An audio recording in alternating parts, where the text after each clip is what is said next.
The mountains in the distance are in Syria, and on this clear day, smoke is rising from the hilltops. You can hear the bombardment on the Syrian side of the border in the village of Salor. It's one of only 6 the Turkmen still control. And even though officially the fighting on the ground was meant to have stopped, in the Turkmen mountains it hasn't. In Turkey, we meet the main field commander for all the 2,000 Turkmen fighters battling the Syrian regime. They've already lost 600 men and are losing the battle. We agreed to protect his identity.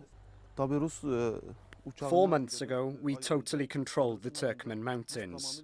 But after Russian jets started bombing, our areas were destroyed. We lost 70% of our land, nearly 32 villages. Only 4 or 5 villages are left. The Syrian regime now controls most of the Turkmen mountains along the border, so Turkey has closed the Yayladağ crossing. In the last 4 months, 25,000 Syrian Turkmen have fled from their villages. Most of them are now in Turkey, living in this area, either in towns or in camps. Saadettin Mullah arrived 4 years ago. Sometimes he walks up the hills to take in the views across the valley and to Syria, and he can sometimes hear the war. After the ceasefire, the Russian airplanes stopped hitting the Turkmen villages we still control. But from the land and sea, the bombardment is still continuing. The ceasefire is a big lie.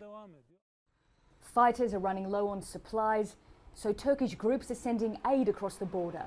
Trucks loaded with flour and food. The commander says morale is low and they need more weapons.